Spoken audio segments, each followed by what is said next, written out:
الحمد لله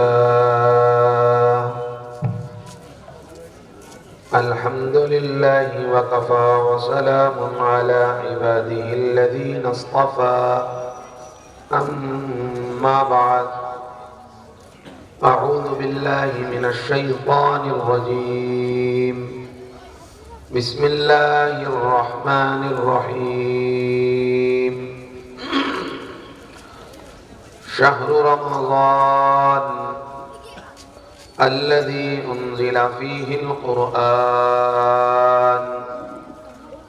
هدى للناس وبينات من الهدى والفرقان صدق الله العظيم. وقال تعالى ادعوني أستجب لكم إن الذين يستكبرون عن عبادتي سيدخلون جهنم داخلين. صدق الله العظيم.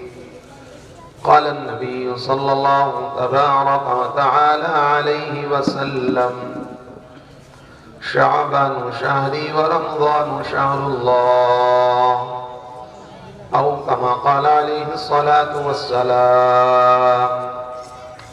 وقال النبي عليه الصلاة والسلام الدعاء مخ العبادة، أو كما قال عليه الصلاة والسلام. اللهم إني أعوذ بك أن أضل أو أضل أو أذل أو أذل أو أظلم أو أظلم أو أجهل أو يجهل علي، أو كما قال عليه الصلاة والسلام. غفلت سے آگے بڑھ منزل تلاش کر، مل جائے تجھ کو دریا تو موتی تلاش کر. ہر شیشہ ٹوٹتا ہے پتھر کی چوٹ سے، پتھر ہی ٹوٹے جس سے وہ شیشہ تلاش کر. سجدوں نے تجھ کو کیا دیا صدیاں گزر گئی، جو دنیا تیری بدل دے وہ سجدہ تلاش کر. ہر شخص جل رہا ہے عداوت کی آگ میں، جو اس آگ کو بجھا دے وہ پانی تلاش کر. کر دے سوار اونٹ پر جو اپنے غلام کو، پیدل جو خود چلے وہ آقا تلاش کر. اندھا بنا دیا ہے جوانوں کو نیٹ نے، اندھا بنا دیا ہے ماہوں کو نیٹ نے. بینا جو ان کو کر دے وہ رہبر تلاش کر. اللہ پاک اس مجلس کو قبول فرمائے اور ہمیں اپنی زندگیوں کا رخ بدلنے کی توفیق عطا فرمائے. زندگی بہت مختصر ہے، نہ جانے کون سی رات زندگی کی آخری رات بن جائے، نہ جانے کون سی گھڑی زندگی کی آخری گھڑی بن جائے. یہ ضروری نہیں کہ پہلے بوڑھے جائیں، جوان بھی چلے جاتے ہیں. دادا بیٹے ہیں پوتے چلے گئے، نانا بیٹے ہیں نواسے چلے گئے، ماما بیٹے ہیں بھانجے چلے گئے، چاچا بیٹے ہیں بھتیجے چلے گئے. بہت ممکن ہے یہ سال ہماری زندگی کا آخری سال ہو. ہمارے کفن کی چادریں مارکیٹ میں آ چکی ہوں، قبر میں رکھے جانے والے لکڑی کے تختے آرا مشین سے چر کر باہر آ چکے ہوں. ہماری لمبی امیدوں نے ہمیں بے دین بنا دیا، دین سے بہت دور کر دیا.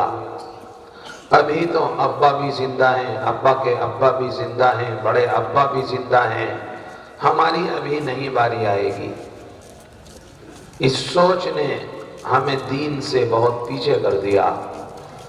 کہاں لکھا ہے کہ پہلے ابا جائیں گے پھر بچے جائیں گے، پہلے مریض جائیں گے پھر صحت مند جائیں گے.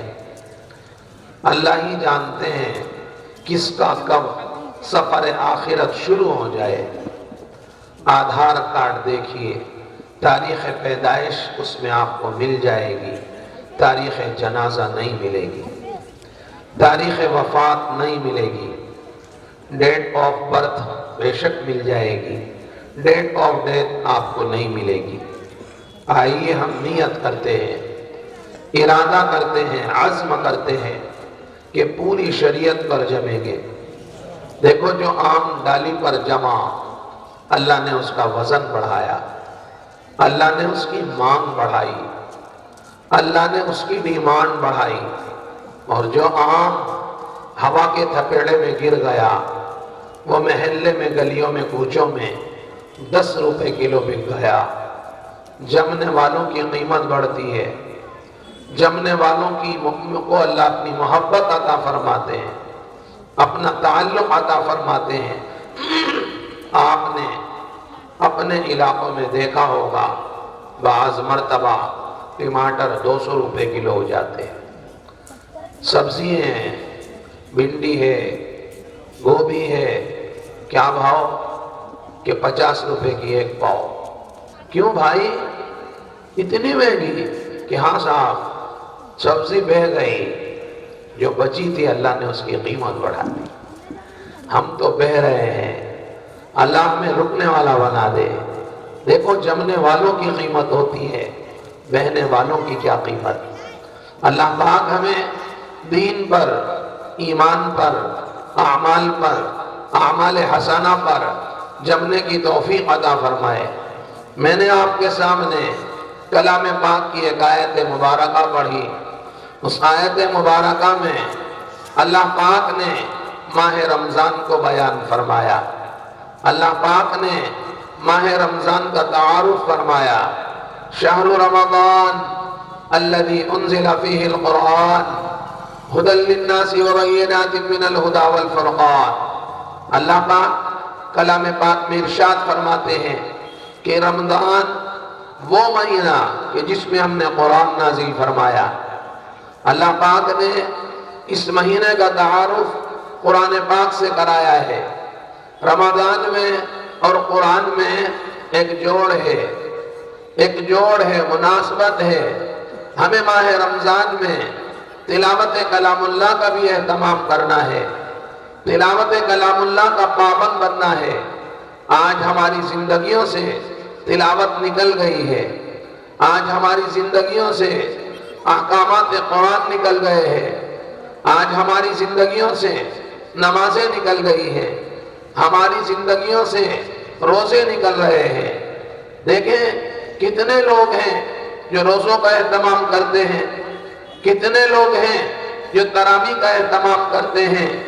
سچائی تو یہ ہے کہ ایمان کی بیٹری کمزور ہو گئی، ڈسچارج ہو گئی۔ ہم ایمان کی محنت کو اپنائیں گے تو ہمارے لیے نمازیں آسان ہوگی، ہمارے لیے تلاوت آسان ہوگی، ہمارے لیے روزے آسان ہوں گے، ہمارے لیے دین مدین آسان ہوگا، ہمارے لیے شریعت مطہرہ پر جمنا آسان ہوگا۔ یہ سارا نظام اعمال جو مضبوط ہوئیں گے یہ ایمان سے ہوئیں گے۔ آئیے ہم نیت کرتے ہیں، ایمان کو بنائیں گے، ایمان کو بچائیں گے، ایمان کو بڑھائیں گے، ایمانی مجلسوں کو اپنائیں گے، ایمانی مذاکروں کو اپنائیں گے، ایمانیات کے مذاکروں کو کریں گے۔ دیکھو گاڑی چلتی ہے ڈیزل کی طاقت سے، مومن چلتا ہے ایمان کی طاقت سے۔ دیا جلتا ہے تیل کی طاقت سے، مومن چلتا ہے ایمان کی طاقت سے۔ ٹرین چلتی ہے انجن کی طاقت سے، مومن چلتا ہے ایمان کی طاقت سے۔ جتنا ایمان قوی ہوگا، ایمان مستحکم ہوگا، ایمان مضبوط ہوگا، اتنے اعمال کی بہاریں آئیں گی، اتنے اعمال کی بہاریں آئیں گی۔ مسجد میں اذان نہیں لاتی، ایمان کی طاقت لاتی ہے۔ روزوں پر رمضان نہیں لاتا، ایمان کی طاقت لاتی ہے۔ دیکھو کتنے لوگ اذان سنتے ہیں لیکن مسجد میں وہی لوگ آتے ہیں جن کے ایمان میں کچھ طاقت ہے، ایمان میں قوت ہے، ایمان میں مضبوطی ہے۔ ہمارا ایمان ضعیف ہو گیا، ہمارا ایمان نحیف ہو گیا، ہمارا ایمان بودا ہو گیا، ہمارا ایمان پھسپھسا ہو گیا۔ دیکھو جیسے وہ بچہ جس کو ماں نے 7ویں مہینے میں جنم دیا ہو، وہ کیسا کمزور ہوتا ہے، اس سے زیادہ کمزور ہمارا ایمان ہو گیا، اس سے زیادہ کمزور ہمارا ایمان ہو گیا۔ وہ بچہ جس کو ماں نے 7ویں مہینے میں جنم دیا ہو، آپ یہ بتائیں اس بچے کی حالت کیا ہوتی ہے؟ جننے والی بھی ماں اس کو گود میں نہیں لے سکتی، ڈاکٹر صاحب اس کو مشین میں رکھ دیتے ہیں۔ میرے بھائیوں، ایسے ہی ہمارا ایمان ضعیف ہو گیا۔ آئیے ہم نیت کرتے ہیں، ارادہ کرتے ہیں، عزم کرتے ہیں کہ ایمان کی محنت کو اپنائیں گے۔ دیکھو جوانی کا مزہ ایمان سے، شادی کا مزہ ایمان سے، رمضان کا مزہ ایمان سے، مال کا مزہ ایمان سے، سفر کا مزہ ایمان سے، صحت کا مزہ ایمان سے۔ ایمان ہے نہیں، جوانی آ گئی، جوانی عذاب بنے گی۔ ایمان ہے نہیں، جوانی آ گئی، اللہ کی عزت کی قسم اب یہ جوانی اس کے لیے عذاب بنے گی۔ ایمان ہے نہیں، گھر والی آ گئی، اب یہ گھر والی اس کے لیے عذاب بنے گی۔ ایمان ہے نہیں، مال آ گیا، اب یہ مال اس کے لیے وبال بنے گا۔